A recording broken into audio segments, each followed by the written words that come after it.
All right, we have the recording going. It's 10:02. I really don't want to wait that long to let more people come in. We'll do a little bit of introduction of ourselves and then just get into our programming and talk about native plant propagation. My name is Francesca Claverie. I'm the Native Plant Program Manager for Borderlands Restoration Network. Me llamo Francesca Claverie, soy el gerente del programa de Plantas Nativas para Borderlands Restoration Network. Hi, everybody. I'm Perin McNelis. I'm the assistant manager for the Native Plant Program for Borderlands Restoration Network. Me llamo Perin McNelis y soy el asistente del gerente de la Programa de Plantas Nativas de Borderlands Restoration Network. And Perin and I have both been running this program since like 2013, 2015, respectively, and just love native plants and are so excited. We're also so excited to have with us Cristiana Aguilar, who's the bilingual communications and outreach specialist at Watershed Management Group, and she's getting her master's in landscape architecture at the University of Arizona. And Cristian is going to be doing the translation for us into Spanish, which we really, really appreciate, because even though we do speak Spanish, we don't speak it perfectly. And so we'd rather leave it up to someone who's also a great native plant nerd and who speaks beautiful Spanish. So Cristiana, I'll let you introduce yourself in Spanish for the group.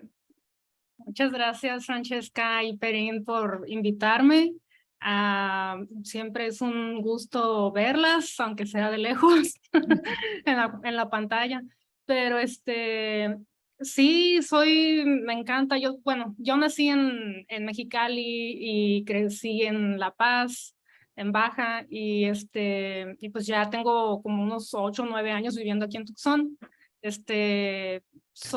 encanta, soy fan de las plantas nativas del desierto sonorense, y pues aquí estoy para traducir, interpretar todo lo que Francesca y Perin digan en inglés, o voy a decir en español.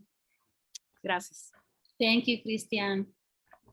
Okay, let's get into it so that we don't take too much time doing the blabbing. Oh, those are our photos. I was going to use that for the intro. Sorry. We look so cute in like a professional setting and not in a Zoom setting with our fancy photos. Very nice. Okay, so for our native plant program, the Native Plant Program of Borderlands Restoration Network is part of the overarching whole network of Borderlands Restoration Network. That includes a watershed restoration program, an education program, and an administration program, as well as a native plant program. Aquí platican de lo que hace Borderlands Restoration Network con su programa de plantas nativas, y que fue fundado en el 2012, y que tienen varias prácticas como restauración, como colección de semillas, limpieza de semillas, y educación sobre las plantas nativas en la comunidad, y también venden plantas y semillas. Something that we really strive for with the plants that we grow and the plants that we produce, this idea of restoration quality native plant materials. And what that means is something that came out of the National Seed Strategy that the federal agencies worked on in 2012, which said that for restoration, it's not good enough just to make sure it's the right native species. We want to make sure that we're really sourcing genetic material from the areas where the plants will be restored and going back to. And so that's kind of how our program had first gotten started. Was we were trying to find those native plant materials at Borderlands, and we couldn't really find them for the Upper Santa Cruz. And then we ended up with a program that went out and did a ton of seed collection, and was able to put it all in a database to really source it. And at this point, we've worked with over 500 different species of native plants, and most of our plants that we grow and the seeds we produce go into restoration projects. And then we also make sure we have a diversity of plants available for the public. Lo que hace Borderlands se fijan mucho en la calidad del conseguir el material para restaurar con plantas nativas. No nada más se trata de agarrar un montón de semillas y ya no reproducirlas o propagarlas, sino que también tienen que ver la calidad genética de cada semilla. Entonces se esfuerzan mucho por este tipo de calidad que tienen que tener cuando van a propagar las plantas nativas, y que hasta el momento ellos han tenido más de 500 diferentes especies de plantas nativas con las que han trabajado y las tienen en su base de datos. For our facilities, we recently just moved into a brand new native seed barn that we took over and are renting now from the Native Seed Search Farm located in Patagonia, Arizona.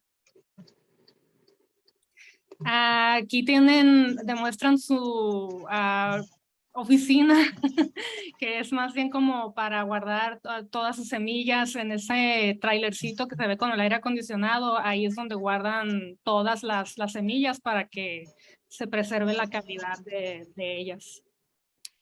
And then we also, on the Native Seed Search Farm, rent 10 acres of nursery space and farmed native seed grow out space. También cuentan con mucho espacio para ellos reproducir o propagar sus plantas, su invernadero, y es como una farm, una granja. We then also have our online space where you can go and look at resources, look at seeds, and look at container plants for purchase. Aquí pueden ir ustedes a la página para que vean cuáles son las plantas que ellos tienen disponibles, de todo, ¿no? De suculentas hasta zacates, plantas ya crecidas y semillas también.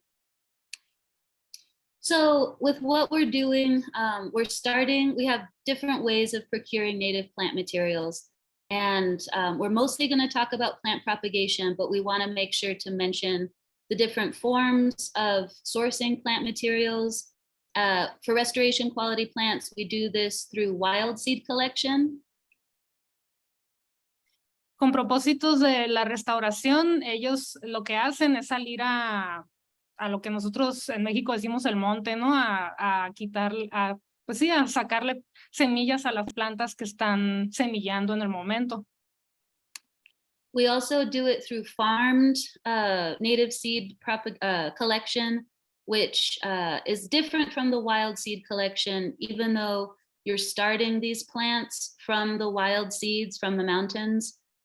You have the ability to harvest all of this seed that you're growing on the farm, and it's a method of getting large amounts of native seed that are much cheaper for agencies. Otra forma en la que ellos colectan las semillas es en su granja, con las plantas que ellos crecen ahí mismo, pues sale más fácil, es más práctico, es más barato, es menos tiempo el que toman ellos en colectar las semillas de las plantas que ellos mismos crecen en su granja. And then we want to talk about plant lists and just mention really quickly different species and how people can start thinking about which species to even grow. We always recommend when people are trying to start a native plant program or even a nursery or are just trying to get familiar with what to propagate, that you start with a really small list and then can always build up from there. For our nursery and our program, we had a lot of forbs and little subshrubs and then had our list of trees. And through the work that we do with seeds, have a lot of grasses. But we always recommend that you start small and can focus and become familiar with your plants, and then kind of go from there in terms of familiarity and what you personally want to work with.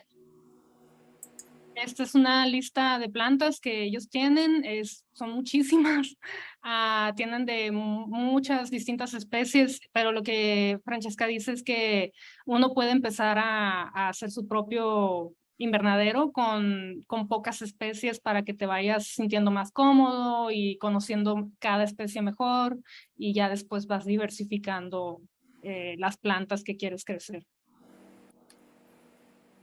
And then I'm going to pass it over now to Perin, who mostly is in charge of all our incredible native seed collection, but then also is like the guru behind a lot of the protocols and getting to start the native plants. So yeah, you can like pitch this class and then get into it. So we just wanted to touch on where we source the majority of our seeds, which we use to grow probably the majority of our plants at the nursery, although we do also do clonal propagation.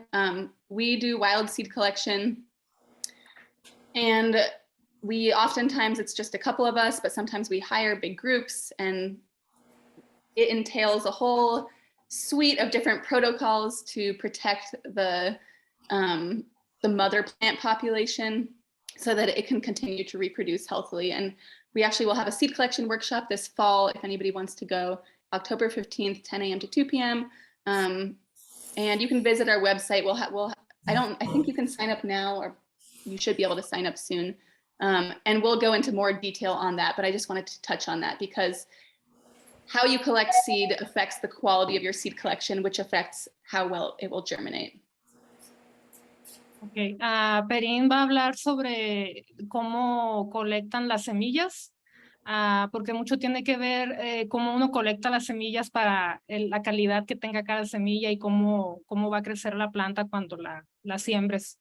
Hay varias maneras de reproducir las plantas. Una es con semilla, de propagar, perdón. Una es con semilla y otras son con cortes, vamos a hablar más adelante de esquejes y estratificación y más.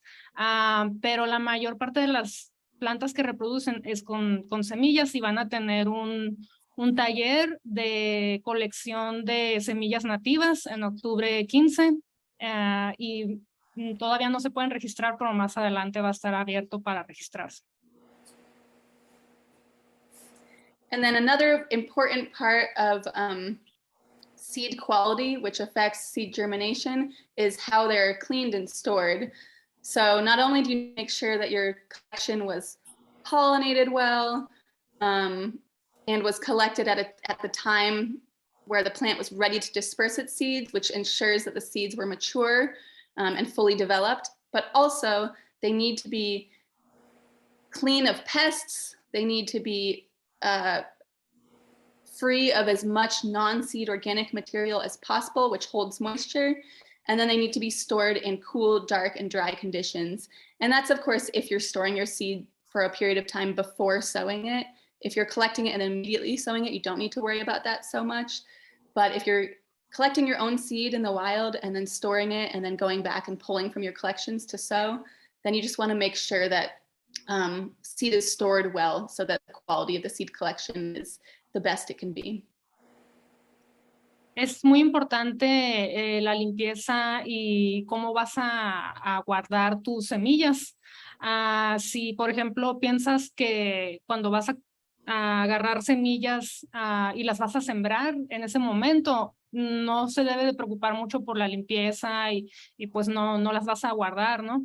Entonces, cuando agarras semillas y las vas a plantar en 1 o 2 días después, no hay problema, pero cuando coleccionas semillas y las quieres guardar para sembrarlas después, meses después, sí tienes que tener más cuidado con limpiar la semilla para que no se le quede ningún residuo, cascaritas o tierrita que guarde humedad y que altere la calidad de la semilla. Entonces van a hablar de cómo guardar las mejores prácticas para guardar las semillas. Ahí dice que se pueden guardar en lugares frescos, oscuros y que sea en un lugar seco, no húmedo. All right, germinating seeds. So in order to germinate seeds successfully, it's helpful to kind of understand how seeds work. And seeds are an incredible plant adaptation to reproduce, but to kind of protect the babies until the conditions can actually support their growth. And so seeds have often developed brilliant mechanisms to lie dormant until just the right conditions kind of trigger them to then germinate. I'll just pause there. Gracias, Perin. Cuando el proceso en que una planta suelta la semilla es largo, no hay que tener mucho cuidado al andar buscando semillas en una planta y que todavía esté verde, como decimos en México, ¿no? Que todavía no esté la semilla madura, que todavía no se pueda soltar. Eso es muy importante para conservar Uno, la calidad de la semilla y otro, pues la vida de la planta. And so one of the really tricky things with germinating seeds is kind of figuring out what type of dormancy the seed has so that you can treat the seeds in a way that mimics the natural processes that will break the dormancy in nature, and then you speed up those processes. I'll pause again there for a sec. Ya iba a hablar en... I was going to speak in English. Lo que dice Perin es que hay que ver qué tipo de hibernación tiene la semilla, porque muchas veces las plantas nativas, no todas, algunas, tienen distintos ciclos. Hay ciclos distintos en donde la semilla tiene que hibernar, tiene que descansar, dormir y luego ya de repente va a salir, ¿no? Entonces, si nosotros vamos a crecerla en un ambiente no natural, hay que saber todo eso para controlar el crecimiento. And a super helpful way of thinking about or trying to figure out what type of dormancy your seed has is kind of asking yourself some basic questions about the plant itself. So is it a cool season or is it a warm season plant? Meaning, does it bloom in the spring or the fall? What kind of fruit does it have? Are they papery achenes or are they fleshy drupes or berries that are eaten by birds? Are they woody plants? Are they a tree or a shrub? And what elevation do they tend to grow in? What habitat type? Those are just some examples of questions that you can ask that kind of gets you to figure out, like, oh, this plant is at a mid elevation, it's woody, so it likes cool weather, and it has fleshy fruits. And then that will help you figure out what type of treatment that you need to give the seeds to get them to germinate. Bueno, hay una serie de preguntas que tú mismo te puedes hacer, ¿no? Al tratar de identificar cómo hacer crecer esa semilla. Una, pues es qué tipo de planta es la que quieres propagar. Por ejemplo, ¿es un arbusto o es un árbol o es una planta con tronco así de madera o más bien como hierba, más delgado, más débil? O también cuándo florecen, si son de temporada fría o si son de tiempo de calor, si florecen en el invierno o en el otoño, si solamente florecen en el verano cuando hace mucho calor. Todas estas preguntas para estudiar la planta así de una manera muy sencilla son muy buenas para hacerse, para entonces sí ver cómo tú puedes propagar la semilla de determinada planta.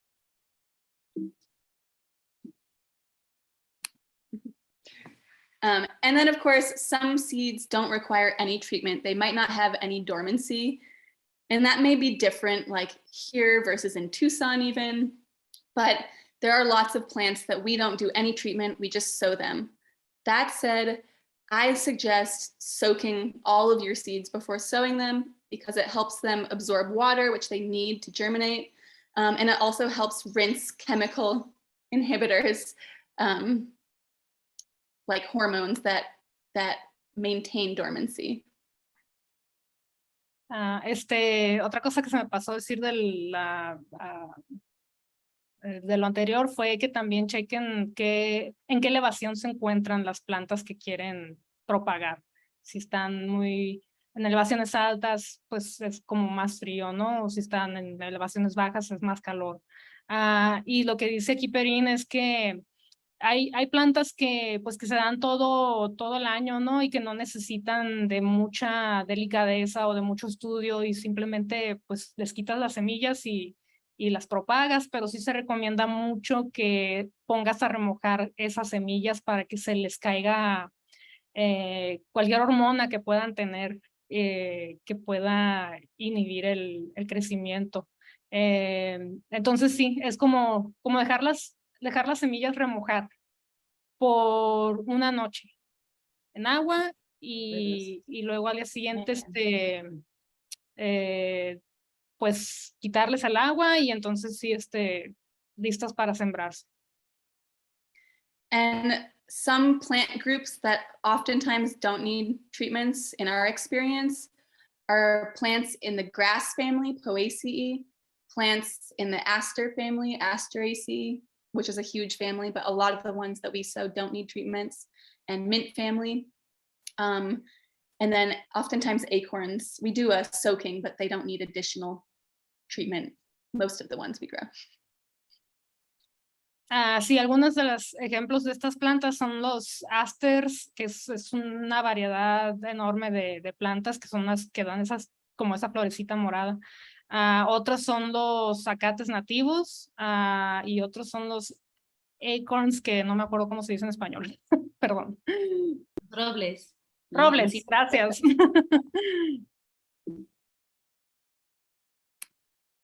Okay, so different types of seed treatments. There is warm or cold stratification.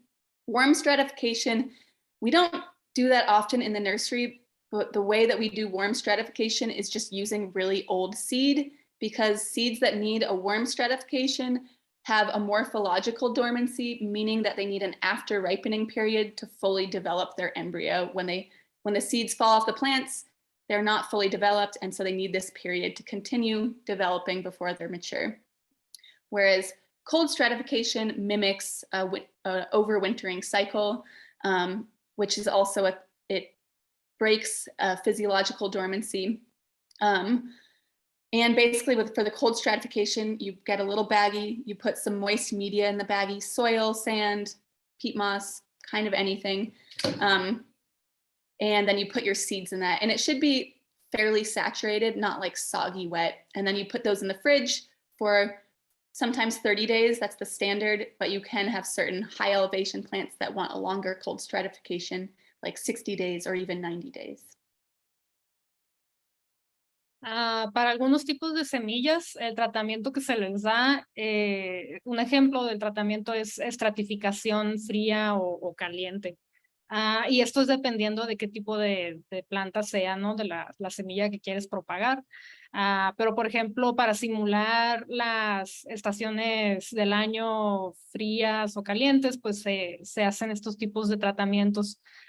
Hay plantas que sueltan su semilla y su semilla tiene que pasar por ciertas estaciones del año. Entonces, nosotros como humanos que queremos acelerar ese proceso, hay una manera de hacerlo que es poniéndolas en una bolsa húmeda, no totalmente mojada con mucha agua, sino húmeda, y poniéndolas en el refrigerador a cierta temperatura por cierto tiempo, dependiendo de qué tipo de planta sea. Si es una planta de mayor elevación que requiere más frío, pues se deja más tiempo en el refrigerador. A que si es una planta que requiere, digamos, un mes o menos de frío, pues se pone menos tiempo en el refrigerador. And some examples of plants that need that cold stratification are oftentimes plants that bloom in the spring. So those are cool season plants, like your penstemons. Almost all penstemons that we grow love a cold stratification. And other spring ephemeral plants like the mariposa lily there and the delphinium. A lot of plants in the rose family like a cold stratification, which these two, the Apache plume and the cliff rose, both love cold stratification. And they're also woody plants that grow at these mid to higher, like 4,000 to 6,000 elevations. So those are examples of plants that you can think of that like cold stratification.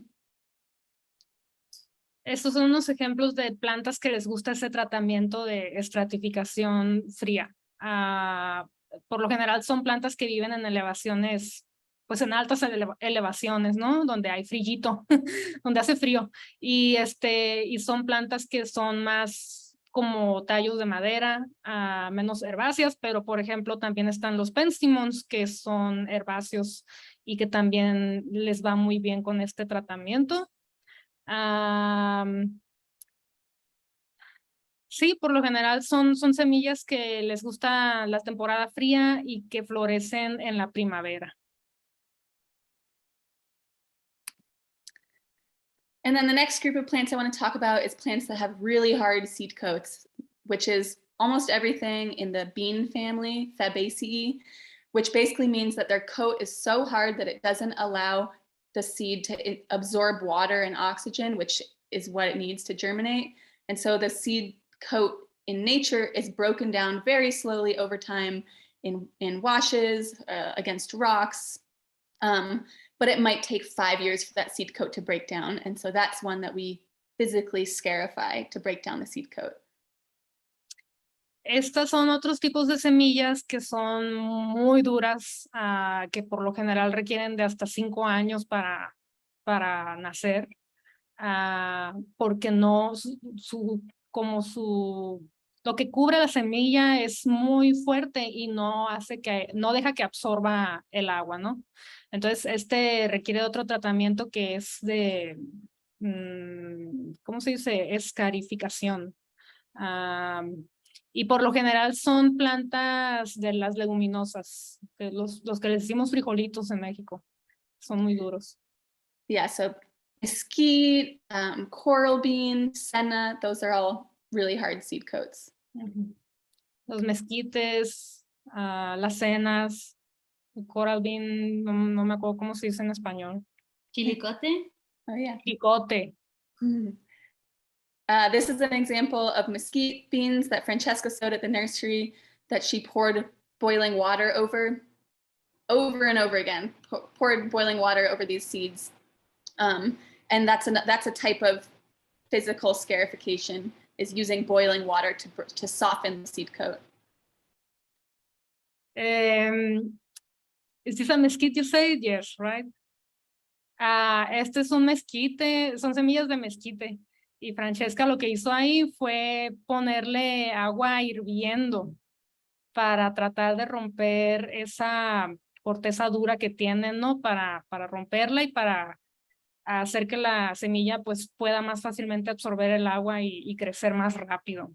Entonces, las semillas las agarró y las puso en ay, se me está yendo el español. En ese colador, y le puso un montón de veces agua caliente, torturó a esas pobres semillas. And this is another one, the coral bean, that we actually use a bench grinder to mechanically scarify. You can see the bottom there where it's cut into. Este es otro tipo para hacerle cortes a las semillas que están tan duras. Es una de esas máquinas que se usan en la joyería y creo que en la carpintería también, y metal, para lijar cosas súper mega fuerte, ¿no? Le hicieron la lijaron pues y le hicieron ese cortecito y por ese cortecito, gracias a eso, pues se va a hacer más rápido su crecimiento. And then you have fruits that are carried, or seeds that are carried in these fleshy fruits. This is all example of that, where you have your wolfberries, your hackberries, your soapberries, your ruses, and your chokecherries. And all of these have sweet, fleshy fruits that birds and other mammals like to eat. And when those fruits pass through the digestive tract, they get scarified by the acid in the digestive tract of the animals, or the fruits fall to the ground and they have that like lactic acid fermentation as they kind of rot in their own sugars. So this is one that you can look at and say, oh, I think something likes to eat that. It'll probably like a fermentation or an acid scarification. Para tipos sobre todo árboles y arbustos que tienen sus frutas muy carnositas, que uno puede decir, esas frutas se ven comestibles, ¿no? A los pájaros, veo que los pájaros se las comen, o que uno sabe que hay otros animales que se comen estas frutas, y lo que pasa con la semilla que trae adentro de la fruta, pues por medio del sistema digestivo del animal, la semilla va por el tratamiento ese de scarification y con los ácidos del sistema digestivo, de la digestión del animal que se lo comió, pues por eso ya tienden a crecer más fácilmente. Entonces nosotros, pues como seres humanos que queremos adelantar el proceso de estos crecimientos de las semillas estas, lo que podemos hacer es hacer imitar el proceso de fermentación que los animales lo hacen, pero nosotros puede ser con agua o con otras cosas que creo que Perin va a decir más adelante. So this is what we do for fruits like that. We put them in water. If they still have their fleshy coats on them, then you can just mash that up and let it sit. If the fleshy coat has been removed, then you can add a couple spoonfuls of sugar to the water and stir it up. And then you just let those sit for a week, maybe 2 weeks, until they get gross and moldy. Este es el tipo de tratamiento que usan para imitar ese proceso, ¿no? De que los animalitos se comen las semillas. Pues es el tratamiento de fermentación, que usando azúcares naturales de las frutas estas o añadiendo azúcar para que estas semillas pues básicamente se fermenten y se dejan como 2 semanas ahí y pues se pone bien feo el asunto, huele muy feo y se ve muy asqueroso, pero es por el amor a las plantas que lo hacemos. Muy feo. Oh, and then so you can use sulfuric acid also, but it's hard to get because it's dangerous. But you can use that also to mimic the digestive acids or the fermentation acids. And then another acid scarification that we use is lemon juice, which has worked really well for us for the 2 species on the right here, which are kidneywood, Eisenhardia, and chiltepine. And the Eisenhardia has these kind of like papery coats over the seeds. So even though it's a bean family plant, you don't really want to boil it. But the lemon juice just like helps open up the coat so that the water can access the seed. And then chiltepine, it's similar, like birds love to eat chiltepines. The extra acid of the lemon juice helps get those seeds going. Aquí está otro tipo de tratamiento que es con ácido sulfúrico, pero como es muy peligroso usar ese ácido y medio difícil de conseguir también, pues hay veces que mejor prefieren hacerlo con un jugo de cítricos, por ejemplo de limón, ¿no? Para imitar sí, la digestión del animalito que se llegara a comer, por ejemplo, ese chiltepín que están en la foto, ¿no? El ácido cítrico hace que las semillas se abran más, ayuda a que las semillas se abran más rápido y se propaguen más fácil. All right, and then the last one for breaking seed dormancy for different treatments is that oftentimes you have a seed that might require a combination of treatments. For example, if it's a woody, high elevation plant that also has fleshy, delicious fruits, then maybe it needs a fermentation, and then those seeds go into cold stratification. So it's helpful to, if you have 1 or 2 collections of seeds of the same species, it's helpful to break them up and try a few different treatments and combination of treatments and then see which ones work best. And write it down so you remember. Ya, muy importante escribir todos los experimentos que uno hace con las semillas, porque luego se nos olvida y ya no sabemos ni qué onda. Pero lo que dice aquí Perin es que es válido para algunas plantas, es necesario combinar los tipos de tratamientos que hemos visto. Por ejemplo, sobre todo las que son de troncos más leñosos, ¿no? Y que son de altas elevaciones. Por ejemplo, pues empezar con la fermentación de la frutita de determinada planta y luego ya que la fermentes, meterla al refri, ¿no? Esa es una combinación de los distintos tratamientos que hemos estado hablando. Oh, okay, so the last slide for germination is rates and what to expect. So seeds, even when you've made all your observations and made your best guesses about what type of seed dormancy your seed has and how to break that dormancy, oftentimes they still won't do what you want them to do. And they're, they have these brilliant adaptations and they aren't easily fooled. So keep in mind that between trying to figure out what dormancy breaking treatment to use, and between the quality of your seed collection, which can be very variable if it's wild collected,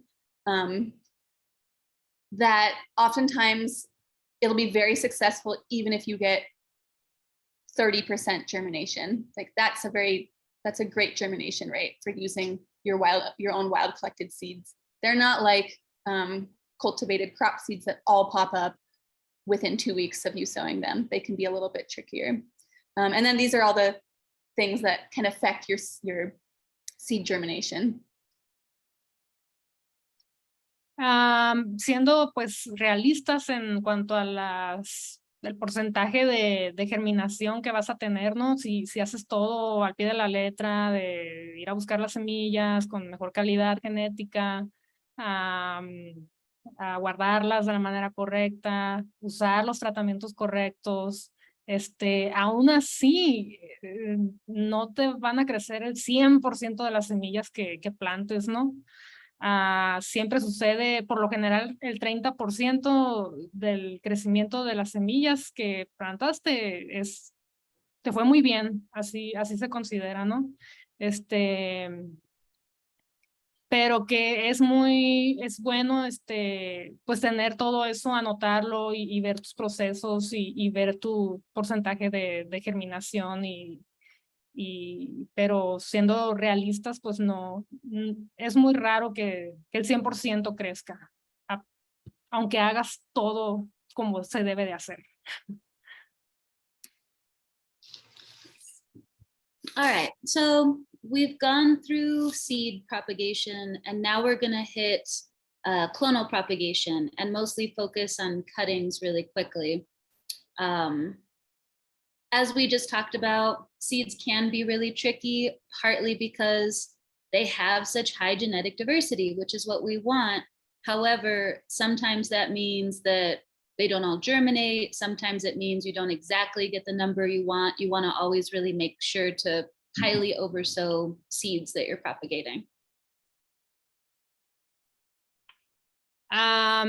Lo que dice Francesca es que pues aunque haya que por el hecho de que las plantas tienen pues distinto material genético, por eso es que no todas crecen, pues no es como un proceso artificial en el que una sola planta muy buena, creo que en México le dicen la madre planta o algo así, y que la clonan, ¿no? Y que de ahí sacan todas las semillas y es el mismo material genético y pues sí, se te van a dar todas, ¿no? Pero eso no es saludable para el hábitat, para el ambiente, porque pues nada más te quedarías con solo un tipo de planta y qué tal si algo pasa, pues se va a morir y se van a morir todas y te vas a quedar sin ninguna.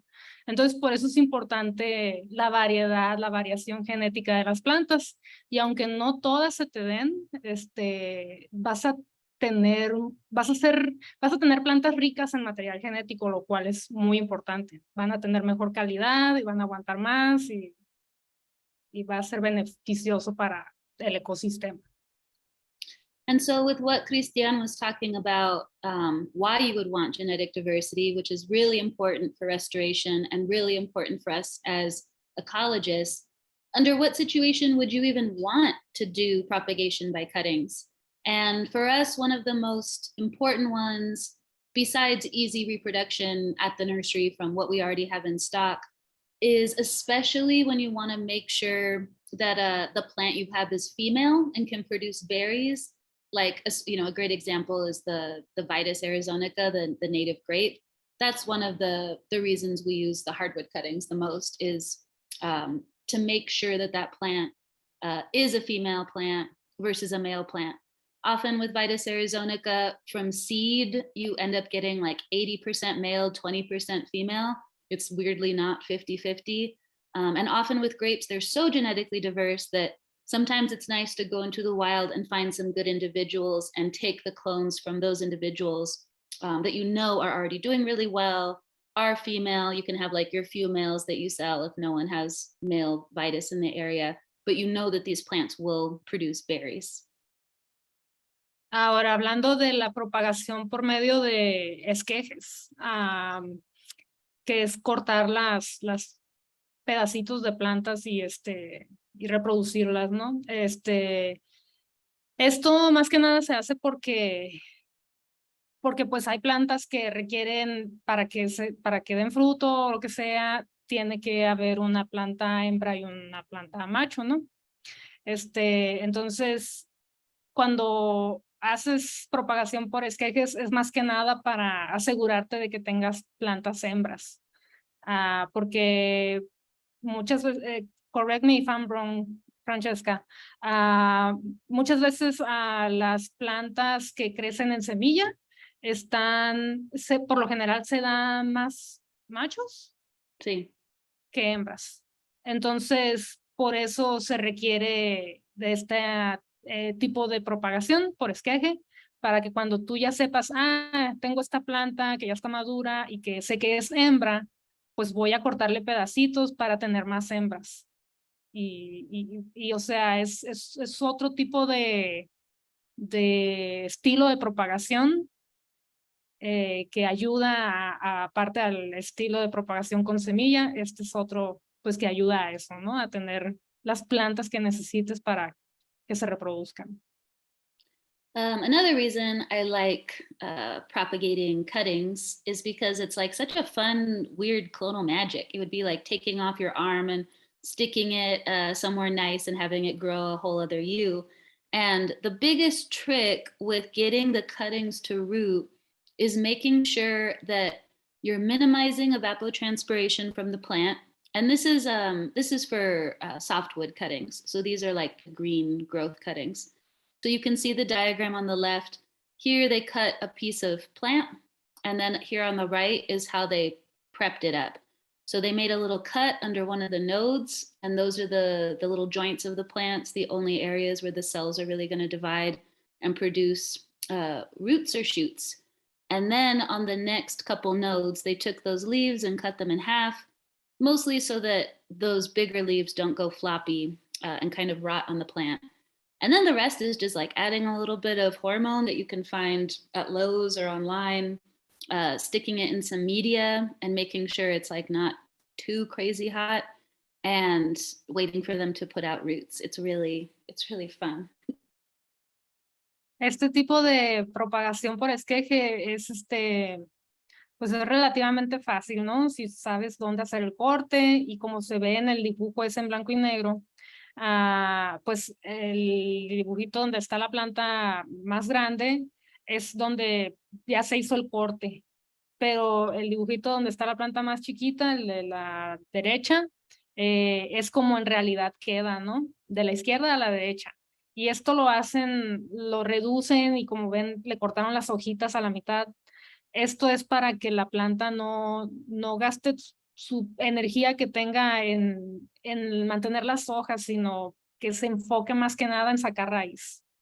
Abajito, no se ve muy bien en esa imagen, pero está el nudo, donde es una parte gruesecita, ¿no?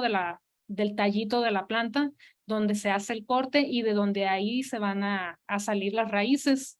También se recomienda que se le ponga, venden polvos que tienen hormonas para hacer crecer para acelerar el crecimiento de la raíz. Esto ayuda mucho a que sea más rápido y eficiente. And here's some photos of prepping plants for cuttings, where you'd start with, I love doing it with anything in the Lamiaceae or mint family, because they have such structured uniform nodes. And so you start on the left with just a piece that you cut, and then you clean it up and stick it in the water first before you stick them in the media.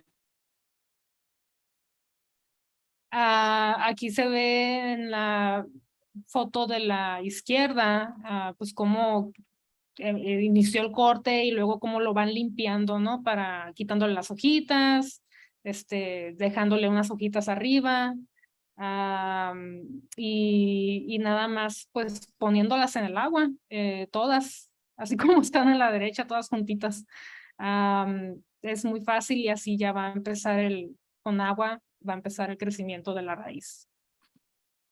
And then you take those little pieces, you add some of the hormone, and then in this case, we stick them in our little propagation greenhouse. And you can use any media that holds water and drains water.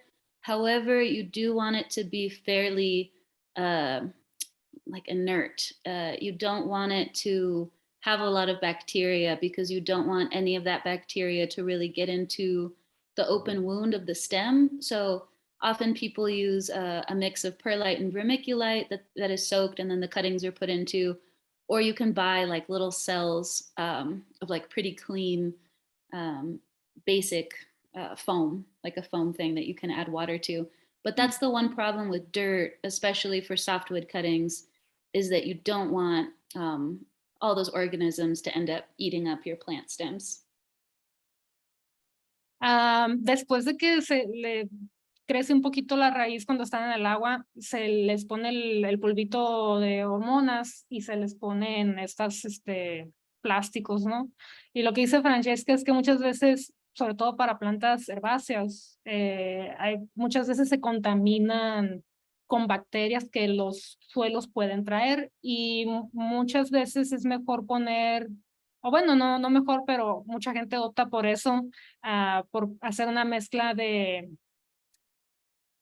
perlita, no sé si estoy inventándolo, perla y perlita de las bolitas blancas que están ahí y vermiculita, que es como un, otros pedacitos más gruesos, creo. Bueno, hacen un mix, los revuelven, ¿no? Y con eso se evita que la bacteria se junte en la planta, porque mantiene fresco, mantiene húmedo las raíces y además el agua se va rápido, pues no se estanca ahí, se mantiene todo húmedo y es lo que la raíz quiere. And here's some photos of from the little cutting, how it produces roots right out of the node. And this is with Linicera arizonica, the Arizona honeysuckle. And a lot of vines are really good with cuttings where because their stem pieces are already growing so much, there's just a lot of dividing cells and a lot of growth. And they're often really easy to produce cuttings from. Ahí se ve el ejemplo, ¿no? De este esqueje, sobre todo ahí como se ve la perlita ahí atorada en las raíces. Así es como el proceso de cómo van creciendo. Y el honeysuckle, ¿cómo se dice en español, Francesca? Well, the genus is Lonicera. It's a genus. What is a honeysuckle?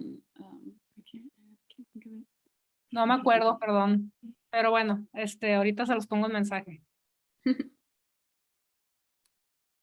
And then the other type of cuttings that aren't softwood are the hardwood cuttings. And this is the same idea, except instead of a very small cutting of 3 to 6 inches, you're using a larger cutting of 12 to 18 inches. And the hardwood cuttings are done when the plant is dormant.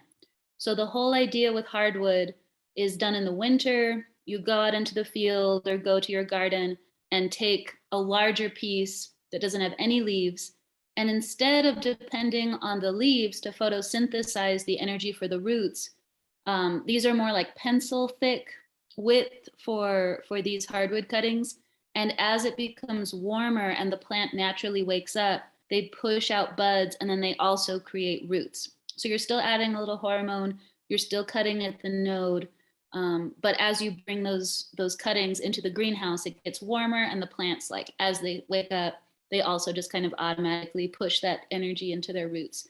And this is how we often do the grape cuttings. The picture on the left is, well, I guess on the right, that looks like ribes, the current, but that's exactly what the grapes kind of look like. And then on the left are roses, because I don't know. I know a lot of people hate roses, but they're also kind of pretty, you know. Ay, a mí me encantan las rosas. Ya me acordé, honeysuckle es chuparrosa. Okay. Yeah. La plantita anterior que salió. Bueno, estas son unos esquejes, como pueden ver, ya están más largos, ¿no? Menos cortitos que los otros. Y esto se hace cuando vas a hacer esquejes de plantas que son más leñosas. Y lo que se recomienda que se haga cuando la planta está hibernando o durmiendo, que es sobre todo en tiempo de frío. Entonces se hacen estos cortes, no tiene hojas porque ya las tiró porque está hibernando la planta. Pero cuando ya se llega la hora de despertar, ya van a ir brotando como se ve en la imagen de la derecha, ¿no? Que ya está despertando la planta esta y ya está brotando sus hojitas y pues también va a brotar su raíz. Y del otro lado tenemos rosales que también se pueden propagar por esquejes. Es la misma técnica, son pedazos más largos. Y también se recomienda pues que cuando estén dormidos, ¿no? Hibernando, se haga. So now, So now going on to media. We've had so much fun figuring out our custom soil mix over the years.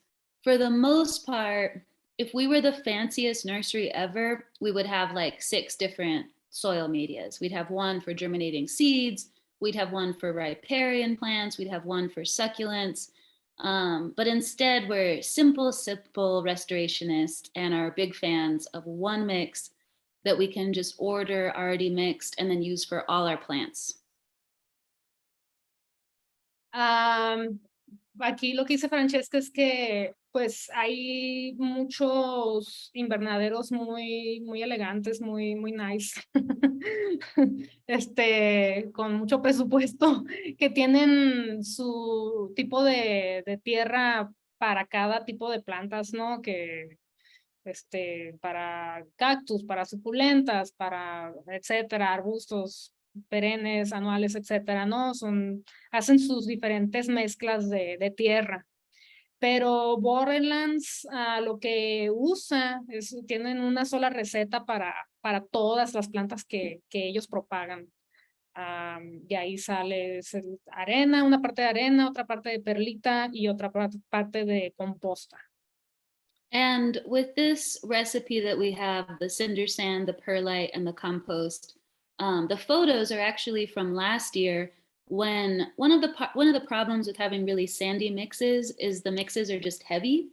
And so just for the sake of ourselves, our backs, and our volunteers, we're always trying to lighten the mix. So last year we added coconut coir.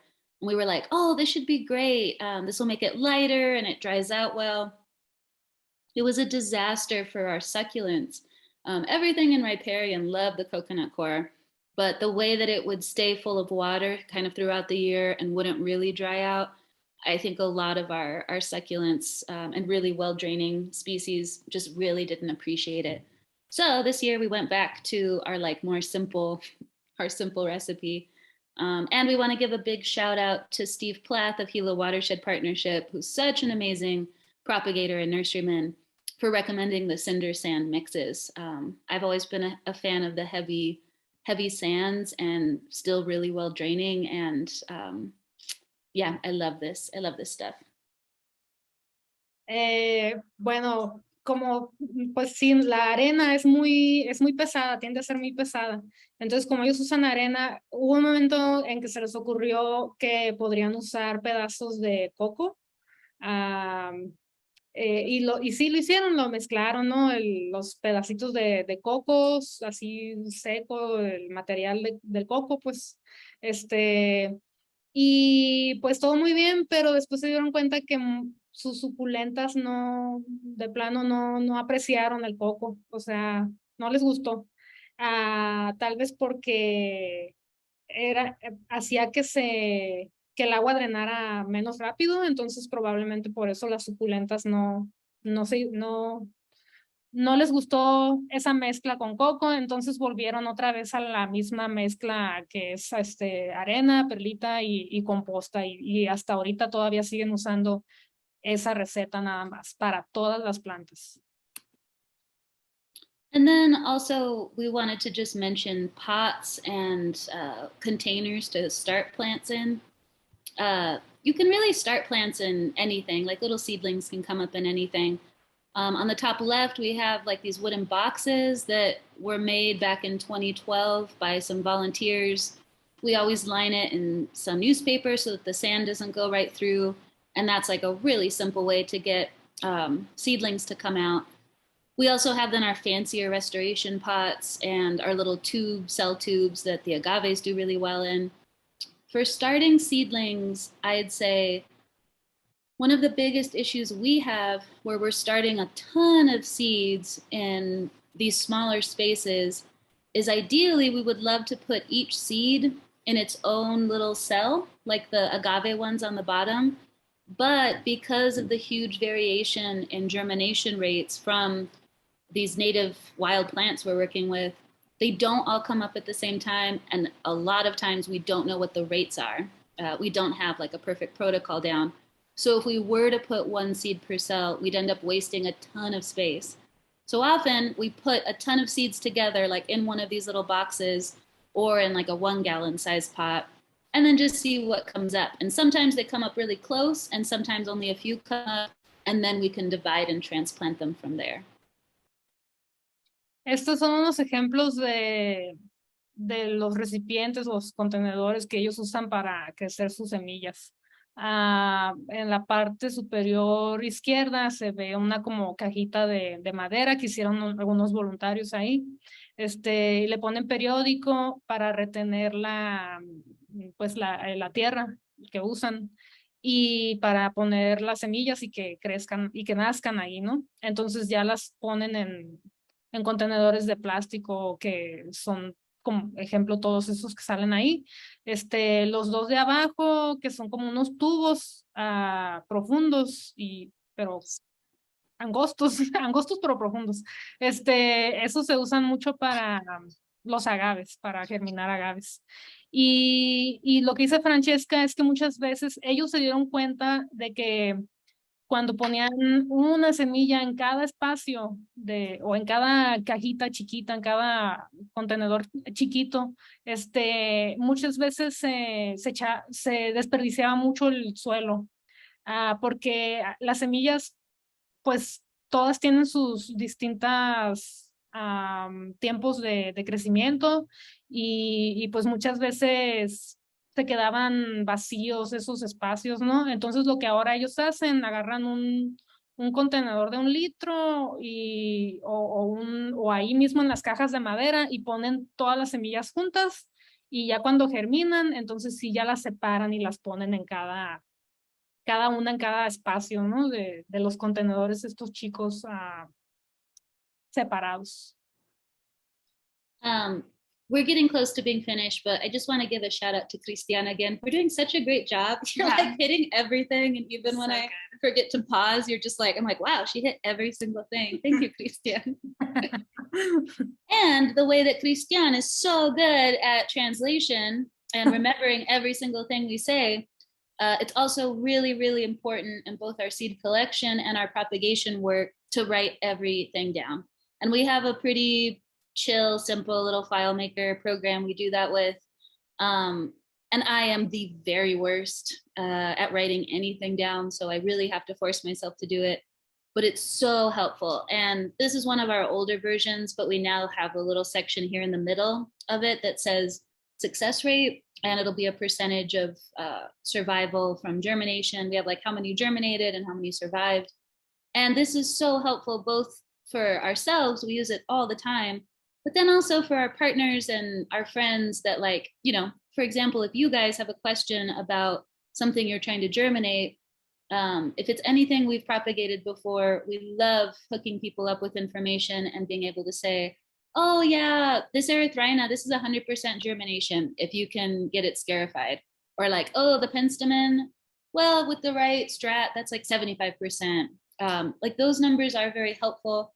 And yeah, it's also just helpful, like then when you're killing plants, if you wrote it all down, it's science and you don't have to feel so bad about it all the time.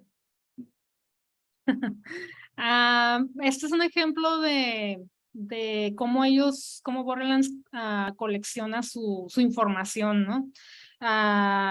Dice Francesca, pues muchas veces cuando crecemos o tratamos de crecer plantas, pues matamos muchas, ¿no? Por X o Y, pero al momento en el que tú lo pones en una base de datos o que tú tienes tu diario y escribes, ¿no? En una nota de se me murieron estas plantas o tantas se lograron de esta especie, pues eso ya se considera ciencia. Ya estás tú, ya no lo dejas a tu memoria, ¿no? Porque pues eso tarde o temprano se te olvida.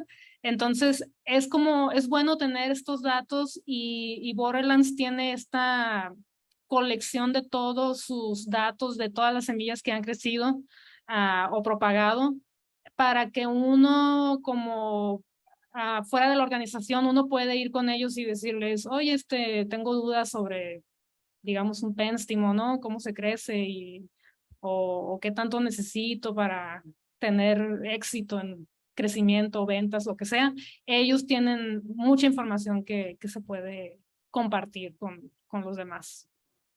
And with this kind of work and even just native plant propagation in general, this is the kind of thing that as restoration practitioners, we're really, really excited to see people trying to grow native plants. Native plants are a little bit tricky. They're not domesticated, as Perin was talking about. They're all over the place. It makes it really fun for us, at least. But we can't, this isn't just something that like, oh, Borderlands is going to restore everything in the region. Like, there's absolutely no way. We need this to be a binational effort. We need it to be a public lands effort. We need it to be a private lands, like your own home that you're renting or that you're, living on. Like, it needs to just be an effort where we all kind of work together to appreciate native plants and grow them. And for so long, I was so confused why more people didn't grow native plants. And we did a lot of tours. We always do tours at the nursery. And there's always like half the group on these random tours that are coming in from wherever that are like really weird about growing plants, where they're just like, oh, I can't grow plants. Like, I don't have a green thumb. I can't do it. And for years, I was like, these people are weird. Like, why is everyone so weird about growing plants? And then I realized that like these poor people like killed a house plant or like tried to put a plant in their backyard and it died and they're traumatized. And like, that is also the sweetest thing of like, it really got them that they killed a plant. But we're also here to tell you with the whole like plant killing thing, it's not the same as like drowning a bunch of puppies. It's not the same as like not forgetting to feed your gerbil or something. Like, they're plants. A lot of them are used to being eaten in the wild. They have a different sense of, they just want you to like try and they want to make it out there to survive. But it's still important to keep trying and to get into it and to enjoy doing it and not being like emotionally crushed when you do kill one. Because yeah, at this point we're like mass murderers in the plant field and you kind of feel bad and sometimes you're disappointed, but you just got to keep at it. Learn. Yeah. Pues lo que dice Francesca, muy cierto. Cuando uno trata de crecer plantas, sobre todo pues plantas nativas, pues muchas veces terminas matando un montón de plantas, ¿no? En el proceso. Y ella en su experiencia personal trabajando, dando tours ahí en Borderlands del invernadero, dice que siempre se ha encontrado a personas que están como que muy frustradas, ¿no? De que, no, pues yo no tengo dedo verde, así como se dice acá, green thumb, no soy bueno para crecer plantas, se me mueren y etcétera, ¿no? Y pues dice Francesca que pues sí, a todos, o sea, a todos se nos mueren las plantas, pero lo importante es seguir tratando y seguir tratando de crecerlas, porque no es no es nuestra culpa tanto así que se mueran, sino que las semillas de las plantas nativas pues no son domesticadas, o sea, son silvestres y sí es divertido salir y colectarlas de una manera ética, pero también pues no debemos de estar siempre frustrados porque se nos murieron, ¿no? Sino que tenemos que seguir intentando. Y también en cuestiones de restauración pues de lugares naturales que por X o Y pues se están perdiendo, ¿no? No es nada más responsabilidad de Borderlands Restoration, ellos no nos van a salvar de esto, más están haciendo su luchita, ¿no? Y con objetivo de restaurar, tenemos que unirnos todos como comunidades, como personas para seguir intentando, seguir creciendo plantas nativas y pues cada quien, ¿no? Dándole duro ahí. Beautiful, Christian. The other thing we want to point out with when you're growing plants, especially if you're doing the seed collection as well, we use this tool more to help other native plant programs that are coming along realize that it takes a lot of time often. And especially if you're thinking of doing propagation for any kind of like contract or grow out or a project that you're thinking about, this can take years and years. And so often the agencies come to you and they're like, oh, in 6 months, I need 500 mesquite trees. And you're just like, you know, unless you already have them on hand, doing the grow outs takes a lot of time. And identifying where you're going to collect from, even like Perin will start early in the year for a fall collection that then has to be cleaned, that then doesn't make it into propagation until the following year, that then takes a few years. Like it's just, it is something that does take a little while. So we always, also want people to know that it's not just magic with, especially if you're doing any seed collection versus like ordering seeds or getting seeds shared with you. It just does take a long time. Pues este es un ejemplo de si ya estás pensando tener así como que un vivero bien, pues que se requiere de tiempo y paciencia, sobre todo si vas a ser tú mismo el que va a colectar las semillas y luego limpiarlas y luego guardarlas y luego probarlas y ahí dice, no, entre 6 meses a 3 años te puede tomar eso. Y luego ¿para qué tipo de proyectos cuál es tu objetivo de tener este vivero, ¿no? Si es solamente tenerlas en contenedores pequeños, si es tener a gran escala muchas, si es tener pocas para venta individual. Hay que ver todo eso, ¿no? Y ser realistas en cuestiones de tiempo y de que no es nada más tu culpa que las cosas no se aceleren, aún así teniendo conocimientos de cómo propagarlas y todo. A veces la naturaleza pues tiene sus propios tiempos y uno como quiere por amor a las plantas nativas, pues tienes que a veces respetar esos tiempos también. Another thing we wanted to point out is excellent resources. Here's like a handful of cool books that we like and use all the time, both for ID and then both for propagation. For everyone in this class, we will be sending both this presentation as well as a very hefty, we like send PDFs to the native plant propagation manuals from the USDA. We send like forms on cuttings. We're just gonna email everyone out a bunch of stuff to be able to look through. We have a booklet on oak propagation, like for oak restoration, just cool stuff that we've compiled. There's also, so you can do these two together, Christian. We also then have this resources page on our website that has all kinds of stuff from like the seed ball strategy document that Elise Gornish from the University of Arizona Cooperative Extension put together. It's downloadable in English and in Spanish. There's like just great resources, but we'll also email you a ton. Lo que dice Francesca es que no, ustedes como participantes de esta clase van a recibir recursos por parte de ellos, de información, ¿no? En lo anterior vimos 3 libros que ellos recomiendan. Los 3 libros están en inglés nada más, pero son muy buenos para identificar y también para dar ideas de cómo crecer, de cómo usar las plantas en tu jardín. Y también ellos en su página ustedes pueden ir a donde dice resources, que es recursos, y bajar información adicional. Hay algunos de estos materiales que se encuentran en inglés y en español también. Pero ustedes van a recibir información en su correo, sobre todo la presentación esta y otras información más para que ustedes lean con tiempo, más tranquilos. And then we're gonna leave the rest of the time for questions for specific, if people have specific propagation questions or whatever kind of native plant related questions. As we've been giving this presentation, there's been a few frustrated emails from people that weren't able to get on the Zoom. So I'll make sure that this is uploaded. This is recording right now. I hope it's recording right now. And this will end up being on the YouTube, and we'll also email everyone the other resources that we've been talking about.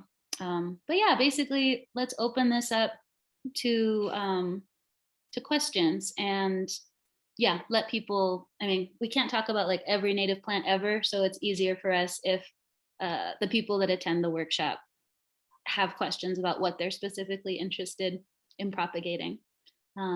Yeah, thank you guys so much, and I'm going to stop sharing so that I can see your bright, shiny faces. Esto va a ser, perdón, Francesca, nomás rapidito, va a ser tiempo para contestar preguntas. Si quieren hacer sus preguntas en español, adelante y yo las puedo traducir al inglés también. Oh, okay, so let's see. Let's go through the chats first. And anyone is also welcome to feel free to unmute and ask a question. We're not super strict. As long as it's not becomes this big cacophony of noise, I don't mind if people would rather talk than write. Charlie, did I answer the direct sowing versus pots one with that one slide that I went through, or do you need more information on that? I mean, in the ground versus pots. Oh, like sowing in the ground? I think. Yeah, totally. Yeah, that's a great one. Perin, since do you want to talk about that? That one's super tricky, I would say, just because we grow everything at our nursery. And when we do apply seed directly, we tend to not do treatments. We tend to, and mainly because it's more for like wildlands restoration projects versus home garden, we tend to use seed pellets as a way to like protect seeds from predation by ants. And then they can sit there until there's enough moisture. And that one is, when we do that, we're basically depending on the monsoon rains to dissolve the pellets. And because monsoon seems to be one of the best time to sow a majority of our seeds in our area. And just the tricky thing with direct sowing is, one, predation is a major challenge. And then two, it just can be tricky. What I would say, it can just be tricky to get the timing right if you are not doing treatments. But I suppose that you could do the treatments and then direct sow. And if they're in a garden bed, I would just say if you're like combining your sowing with rainwater harvesting techniques like planting into basins and mulch and giving like supplemental irrigation, then they probably do just as well as in pots. And I don't know if that's the right question that I'm answering, but like if it's shrubs versus like trees, yeah. I'd say with direct sowing, so with the rains, people always like buy our seed all the time, put it out in May and June, don't water it, and then freak out because it like gets eaten. We had a friend who bought some really nice seed of Jim Coweeks, which is another great place to buy seed at azreveg.com. And she was like, yeah, I'm putting this out in like early June, watching the ants just like take it and leave with it. So that's a big thing with direct sowing, is just the protection. When we propagate in pots, we're just trying to protect the seed. Yeah, and so if you're not going to do pellets, sow with the reins. If you can't sow with the reins for whatever reason, then maybe try to take some steps to protect the seeds from predation. And let us know if that didn't answer your question. You can type in the chat box too, any follow-ups. Sorry, Christian. Oh, yeah. Whoops. Charlie. Ok, lo que preguntó Charlie es sobre cómo cómo sembrar las semillas, ¿no? Si son así nada más ponerlas directamente en el suelo o de otra manera. Lo que Francesca y Perin dicen es que muchas veces hay que considerar si tiras las semillas así nada más en la tierra, pues hay riesgo de que lleguen animales y se las coman y pues no te crezca nada. Y luego te quedas ahí viendo y no creció nada, están malas las semillas, pero en realidad ya no hay semillas, se las llevaron los pájaros, ¿no? Entonces, ¿cómo vas a proteger las semillas si lo que tú quieres es sembrarla así directamente en la tierra donde va a crecer, ¿no? Y estar ahí para siempre?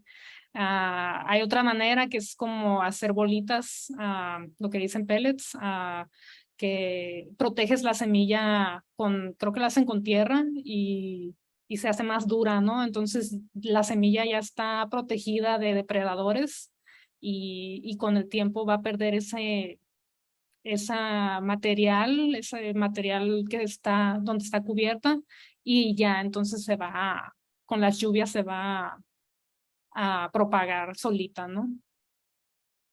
Creo que cubrí todo. Oh, that sounds great. I'm going to answer a couple of cuttings questions, because there's a question about rooting hormone. Yes, there's a question about what brand of rooting hormone we use, and then there's a question, about cuttings. So for rooting hormone, we've used a lot of different rooting hormones over the years, and we just switched recently to Clonex, Clonex, and we just bought it online, and it's a gel. It's like more of a little gel, and I've noticed a lot. I love researching all kinds of different propagation, cuttings, propagation, clonal stuff, and I just had to look up a bunch of information on air layering on mesquites, and so it was cool to watch all the air layering videos where they're using Clonex. But it kind of sticks. There's also rooting powders you can buy at most landscape stores, from Home Depot to Lowe's and that stuff honestly works pretty well. For especially at home cuttings, I would just recommend making sure that whatever you get has a little bit of anti-fungal, as well as the IBA auxin hormone, the indobuchloric acid, because together it just helps the plant not rot before it actually can put out some roots, which is pretty cool. And then when you're making that cut on the cutting, so say with this pen, the little, from black to white, this is where the node is, you would make that cut under the node, and then the last part of the cut, it's at this little 45-degree angle, you cut a little bit into the node. The actual node, the actual joint, is the only place where that plant is going to produce roots. Some plants like willows produce them all over the place, it doesn't matter, but for the most part, that joint is where the roots will come from. So you don't want to cut off that node, but you want to get into it a little bit. And that's also a fun one to try, because often you can try a few different methods and see what works out best. And especially species to species, is sometimes fun to see what works out best. Hablando de cómo hacer los esquejes, Francesca demostró con una pluma, creo que era, cómo hacer el corte, ¿no? Que es cerca del nudo, porque en el nudo es en donde la planta va a sacar la raíz, y que tiene que ser en un ángulo de 45 grados, y que de ser posible que se corte un poquito dentro del nudo, no cortar el nudo totalmente, sino solamente poquito, porque eso hace que el nudo suelte más la raíz más rápido. Y aparte ponerle el polvo con las hormonas para el crecimiento y también un antihongos. Esto es pues para que la planta no se pudra, ¿no? En el agua. ¿Y qué más? Creo que ya, ¿no? Sí, yeah. Sí, básicamente es eso, si desde casa están pensando hacer esquejes, ¿no? Para más sencillo, esos son las mejores prácticas. En ángulo de 45 grados, el polvo se puede conseguir en Home Depot, probablemente en Amazon, y también hay otra cosa que dijo Francesca que ya se me olvidó. A mí también. Bueno, ahorita sí lo recuerdo, lo digo. So the next one I'll answer is Kathleen's about people growing from home without a greenhouse and about like grow lights, environment. Yeah, like honestly, you don't need a greenhouse in the Southwest. Even in Patagonia, we take the plastic off our greenhouses in like all summer. And in my opinion, shade is the really important thing for making sure that plants are happy and grow well and quickly, and obviously watering them. But we barely even heat our greenhouses. This winter, we really want to heat one of our greenhouses to kind of fast track the agaves. But I'd say the most important things, if you're trying to grow plants and you're here in the Southwest, is shade, setting up shade areas, whether it's your shower, like converted showers, and then heat mats for the winter. A lot of plants don't even mind if it's like freezing outside, if the soil that they're germinating is warm. And native plants are really, really resilient. Do you want to add to that for? The only other thing I would say is if you're doing seed germination at home, ideally if you can put them in a place or rig up something to protect the seeds from mice and birds. We've had a lot of issues with mice even in our greenhouses where in the season between monsoon and spring, or like end of winter and monsoon, May and June really are the worst. Everything is so hungry, including the mice. And so you have these like moist pots with these tasty little like nuts basically, and they will just dig them up and eat them all. So that would be the one other thing. Where it's like, I know you mentioned maybe putting stuff under a mesquite tree. That seems great with like dappled light, seems perfect. Or if you had just like a table outside that you made a little frame with some cloth over. One probably really simple way that you could protect the seeds is just even placing like a lightweight metal screen over the top of the pots until they germinate. Once they germinate, it shouldn't be as big of an issue, but it's still when they're like really young and succulent, up until they can get like a little bit bigger and have true leaves, I feel like then they're in the clear. I don't know, that's the only other thing I can think of is keeping out mice. Yeah. Bastards. Okay. Ya me acordé de lo que se me olvidó anteriormente. Oh, yeah, sorry. Del polvo hormonal para acelerar el crecimiento de las raíces en los esquejes. También hay un gel líquido. Eso es lo que estaba olvidando. Clonex. Y sobre esto la pregunta era que si podían tener un invernadero, ¿no? Si es necesario tener un invernadero. Lo que dice Francesca y Perin es que en sí un invernadero se escucha así como muy, muy grande, ¿no? Como uno desde casa puede empezar a crecer plantas. Lo único pues que tienes que proveer luz, sombra, agua, y tener cuidado con los depredadores. Por ejemplo, lo que dice Perin es que muchas veces tienen problemas ahí en Borderlands con los ratones que se comen las semillas y los germinados a veces. Entonces, pues hay que tener cuidado con esas cosas, ¿no? De poner tus plantas a cierta altura para que no se pueda subir los ratones o conejos, dependiendo de dónde estés. Bueno, por ejemplo, a mí, en mi caso, mis conejos se comieron todas mis plantas una vez, pero bueno, es otra historia. Entonces, más que nada, sí es tener sombra, es tener luz disponible y es tener agua que no se te pase, pues regarlas, ¿no? Porque se te secan y pues ya, hasta ahí llegaron. Tener un temporizador sería lo ideal también. Excellent. Colin has a question about layering and coppicing for clonal propagation.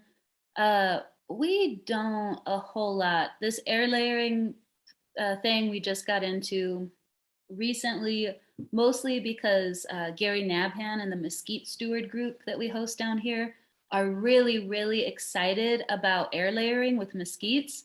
And we reached out to Jesus Garcia and he sent some videos. Our biggest issue here is that there's no real need for us to do air layering with mesquites when they grow so well from seed. And in Patagonia, we don't have any other mesquite species. So we don't have to worry about cross-pollination and the seeds being hybridized. And if anything, we like pull them out all over the nursery as weeds all the time because they just end up everywhere. So that's the one reason, but I think air layering is so cool and just like mostly really, really neat. But yeah, we always, and like I love clonal propagation because I think it's like fun magician style stuff. But for the most part, it's like we really do try and keep to as much genetic diversity as possible and not get too fancy with that. But I don't know, maybe it would be super cool to do like, I see you mentioned coppicing. It'd be super cool to have like a mother population of willows that we coppiced for like pole plantings or something if we did a lot more like really serious riparian gallery forest restoration. But I think more of our restoration is like dryland, like grass and wildflower focused. So there's like not a huge need for it, but I do think that stuff is so cool. We just don't do a lot of it. We tell people to do it all the time, or we have people that go, oh, will you grow a bunch of cottonwoods for us? And we're like, just go cut off, do it by cutting and stick it, get like a big 10-foot pole cutting. And so then they have to try that. But I just think that makes more sense for like, yeah, the willows, all those for sure. Yeah, I've definitely seen air layering, but I've also seen techniques where, especially like riparian species that root easily, you can just get a long pole, bury the entire thing horizontally, and you'll get shoots coming up all along the pole. So that's the layering technique that I've just seen a couple times, but these are things I've also seen like in the global South a lot, some of these types of techniques. And so I wonder which of those you might do, and I'll hopefully get to visit you someday. Thanks. Yeah, come visit. Come visit. Come with Joaquin and Christian. It looks like you're over there a lot. I am. Again soon. Just move here, Colin. Vete a vivir para acá. Very tempting. We'll see. Thanks. Pues lo que preguntó Colin es otras técnicas para clonar esquejes, ¿no? Más pues diferentes que Borderlands no hace, pero hay muchas técnicas para hacer esquejes, incluso pues con los cotton boots los álamos, que se pueden propagar así con cortes gigantes, ¿no? De álamos, y que es bien fácil que se les dé la raíz. O sea, hay muchas plantas diferentes que se pueden propagar con esquejes y de todos los tipos y tamaños. Pero aquí en Arizona, en Patagonia, pues muchas veces no se meten en broncas de otros tipos, otros procesos más técnicos, más con más dificultad, porque pues no hay necesidad. Keep it simple. Let's see, there's one about, oh yeah, cuttings don't develop taproots. I think that's really interesting. I don't know, but I also know that the ones that do best, all the plants that do best from cuttings don't have taproots. As an example, we have a huge problem germinating and growing Arctostaphylos, the local manzanita. We can't seem to grow it from seed. The only plants we have alive at the nursery are cuttings I took 2 years ago that are like 3 inches tall, and they look horrible, and they're still clinging to life, but they're just like, yeah, not doing very well. And I actually was thinking about the taproot thing in regards to the mesquite air layering, but everyone seems to air layer them and they end up fine, and mesquites are famous for their taproots. So in theory, you wouldn't want to take cuttings of like the Fabaceae plants and a lot of things that do have serious taproots. But then again, this whole air layering thing with the mesquites, I don't know. I think it's still kind of blowing my mind, the mesquite air layering. I'd say overall, the things to do with cuttings are like when you want those female grapes or, you know, those female trees and plants that are really hard to figure out what they are until they flower. Mulberries. Mulberries are another great example. And like the vines, like stuff you want to just propagate really quickly. But otherwise, if it has a taproot, I think it makes sense to grow it from seed for sure. What do you think? Yeah.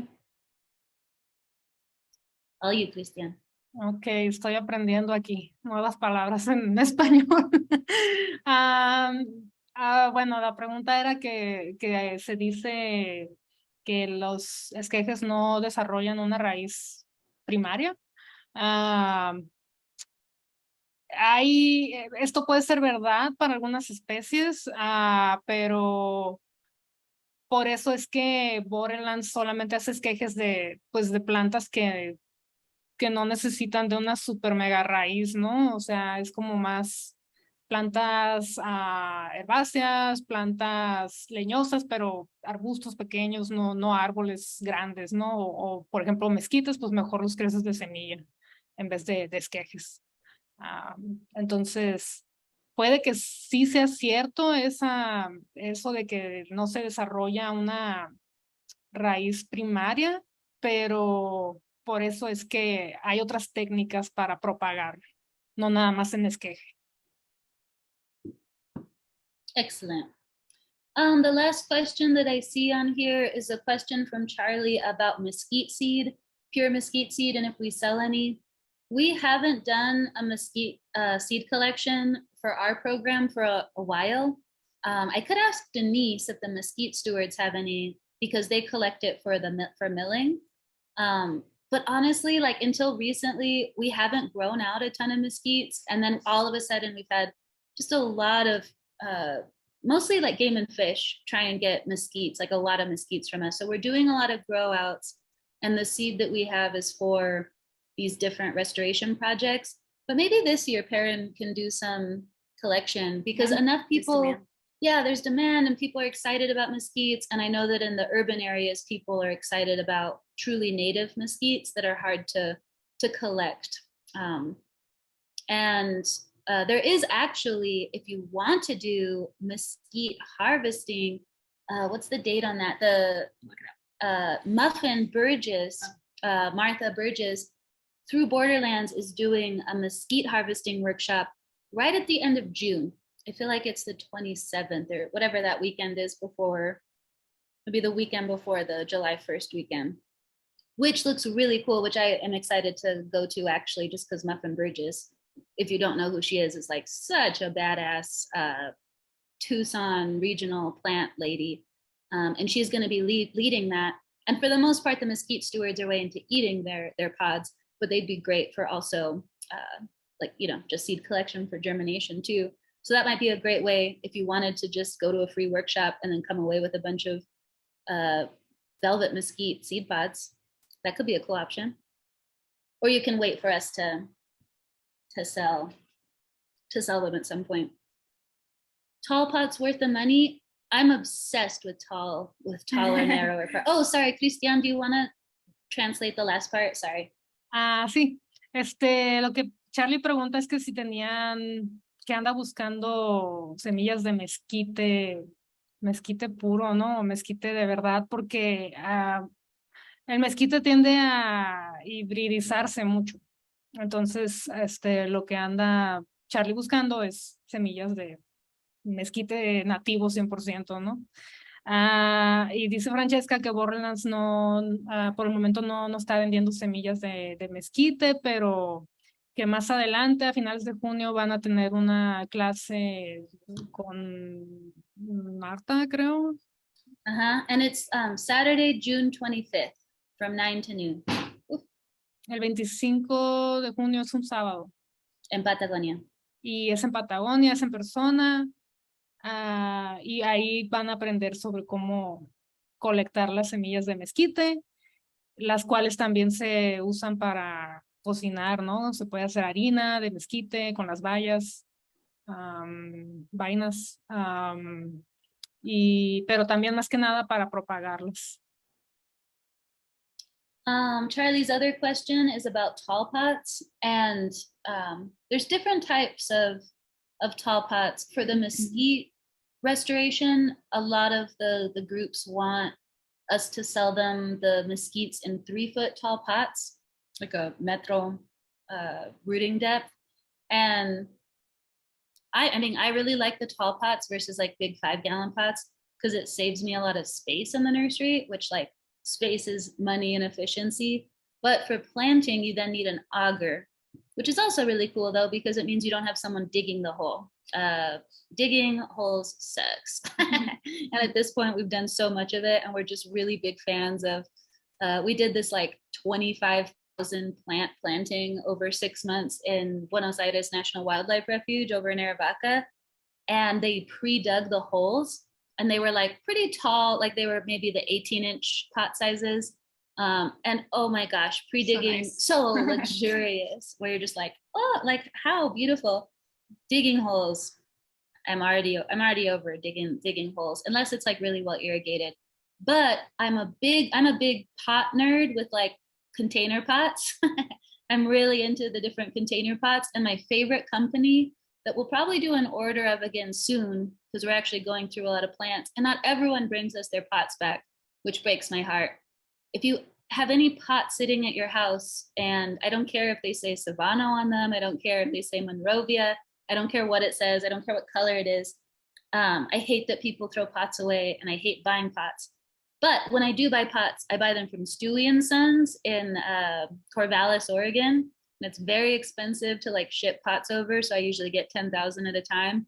And I'm obsessed with their stuff. They have like really cool tree pots that's all air pruned out the bottom. So you can keep a plant in this pot for years, and the roots don't wrap around, they just come out the bottom. They sell like container trays that will last forever. Like it's not that flimsy stuff that cracks. So when I have those 67 trays, they just will be excellent for the rest of my life, and we'll pass them on to future propagation generations. And you said tall pots for restoration, right? Versus, okay. Yeah. But yeah, I'm a big fan of tall pots. Bueno, hablando de los contenedores para crecer las plantas, las mentadas tall pots, que son los contenedores altos y como angostos, ¿no? Así, súper altos. Por lo general esos se usan para los zacates y bueno, ciertos árboles también, pero lo que dice Francesca es que sí son muy buenos, pero la bronca está cuando vas a plantar la planta en el suelo, ¿no? Y que tienes que excavar un hoyo muy profundo porque porque la raíz de ese contenedor pues ya está muy larga, muy profunda, lo cual es bueno para la planta, pero es más trabajo para nosotros, ¿no? Tener que romper el caliche y el suelo duro de aquí de Arizona, que no sé si en Sonora también esté así, pero pues es más trabajo, por eso muchas veces pues consideran las contenedores de 5 litros que son más anchos, menos profundos, pero Francesca menciona de la página esa que acaba de poner, donde ellos compran sus contenedores de plástico y que pueden ser un poco caros, pero también duran mucho, no se rompen. Entonces pueden durar toda una vida, ¿no? Y también dice Francesca que le da mucha tristeza ver que la gente tire cuando compras una planta y te la dan pues en el plástico negro, usualmente es así, y la gente tira ese plástico a la basura. Se recomienda que se regrese al invernadero de donde se compró porque pues todo eso tiene un costo y además el plástico ese todavía se puede reutilizar y pues generas menos basura si lo regresas al invernadero donde lo compraste. And since we have a little bit of time left and we were just talking about reusing pots, I'm gonna do a little disease shout out real quick. Usually we talk more about disease and sterilization and all that for disease issues in our nursery management class that, you know, we would just need like a solid 4 hours, especially being bilingual, to go through all that as well. But it's best, so like if you buy something from Monrovia and it's like some beautiful plant and then Monrovia won't take the pot back, but like our small nursery will totally take a Monrovia pot and we take it back, and our best thing to do is to wash that. The whole nursery trade of plant diseases are huge. That's like how sudden oak death got into California. Big problems. One of the really cool things about doing all your own propagation is that we're only using native plants that are found in our region. We're going out and collecting those seeds. We're then propagating them ourselves. And we're an organic nursery. We're not like certified, but we don't use pesticides. And so when we have had problems, we've had to like just dump a bunch of stuff instead of spraying it, partly because for a lot of the agave work we do, if they end up getting mites, that's not good for the agave, but then it's also not good for them to have a systemic pesticide in them when our whole goal is for them to eventually flower. And there isn't a ton of research done on like how long all these different systemic pesticides that are great at killing mice and mites and are great at, you know, saving a plant's life. But often the few times we've had like outbreak issues has been bringing in salvage stuff from someone's garden or something where we were like, oh, thank you for the donation. And then it's like, oh my God, we're stuck with this mite issue. So that's something else whenever you're buying plants from any nursery, to just like make sure to look at the plant and how it can impact what you're trying to grow in your own yard. And yeah, it blows my mind that there's like a global nursery trade where like the rhododendrons coming from China is what brought sudden oak death to Northern California. Like that stuff is so wild to me. But yeah, that's just another good shout out for like, keep your stuff fairly clean. When you order soil, you know, reuse soil to a certain point. If there's a sick plant, don't reuse that soil. Obviously, toss that soil.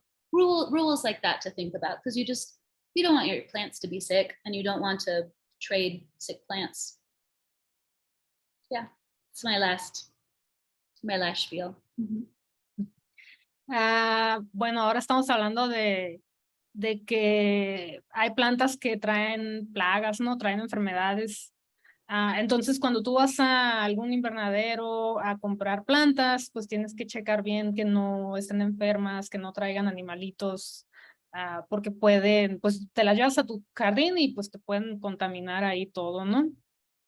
Y lo que hace Borderlands es, ellos no usan pesticidas y nunca han tenido un problema así de plagas grande, porque pues ellos crecen plantas de ahí de la región y lo que sí sugieren es que, por ejemplo, ellos que aceptan los contenedores para reutilizarlos, pues sugieren que antes de llevarlos ahí al invernadero de Borderlands, pues que se laven bien. Porque muchas veces, pues por ejemplo, vamos al Home Depot, ¿no? Y venden Monrovia o esos contenedores verdes que pues, dicen la marca de donde son. Pues hay que lavar muy bien esos contenedores antes de ir a donarlos. A Borderlands no le importa reutilizar esos, digan lo que digan, está bien, son contenedores y ya, ¿no? Pero sí sería muy bien que se lavaran, que se quitara la tierrita que se queda ahí en caso de que pudieran traer alguna plaga para que no se contaminen las plantas del invernadero. Otra cosa, pues que, por ejemplo, ese tipo de compañías grandísimas que venden plantas, que crecen plantas en China y se las traen a California y una traía una plaguita por ahí y ya se hizo todo ya se expandió, ¿no? En otro lugar y que mató otras plantas y se han visto muchos problemas así. Y por eso esas compañías grandes usan mucho los venenos para matar estas plantas, pero nosotros como buenos practicantes pues de respetar todo eso, pues no utilizamos nada de venenos. Por el contrario, si una de nuestras plantas se llegara a tener una plaga, pues preferimos, ni modo, quitar la planta y ya, ¿no? Para que no contamine a las demás, pero nada de usar venenos. You guys, thank you so much for your time. We're done a little bit early, so if people want to stick around or have questions, we'll be around for a little bit, but we'll probably stop the recording. And we just really appreciate every one of you who cares about native plants and who wants to support your local ecosystem. And thank you also so much to Christian, who's just such a translator rock star. Oh my God, so awesome. Thank you, Christian. But yeah, thanks guys for taking time on your Saturday. And to the recording, I apologize for the frustrated people who couldn't get on. I feel bad about that, but we have the recording. No big deal. No worries. Muchas gracias. Thank you, everybody. Gracias, Francesca y Perin. Vamos a tener esta clase grabada para los que no pudieron entrar también.